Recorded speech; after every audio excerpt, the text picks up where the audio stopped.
না। তো বিদ্যুৎ কি যায় না? বিদ্যুৎ কি সারাক্ষণ থাকে? আমি ধানমন্ডিতে কথা বলেছি একজনের সাথে, আমি তেজগাঁয়ে কথা বলেছি, আমি মিরপুরে কথা বলেছি, আমি বাড্ডাতে কথা বলেছি, আমি উত্তরাতে কথা বলেছি, আমি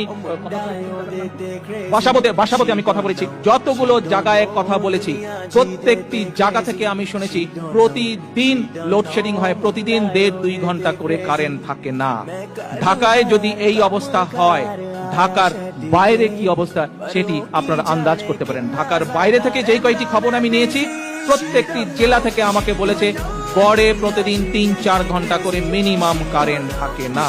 আসেন, এই প্রতারক সরকার, এই অবৈধ সরকার শুধু অবৈধই নয়, এই অবৈধ সরকার শুধু আন্তর্জাতিকভাবে স্বীকৃত স্বৈরাচার সরকারই নয়, এই আন্তর্জাতিকভাবে স্বীকৃত সরকার শুধু আন্তর্জাতিকভাবে স্বীকৃত স্বৈরাচারই নয়, এরা আন্তর্জাতিক স্বীকৃত দুর্নীতিবাজ সরকারও। এবং সমগ্র দেশবাসীর সামনে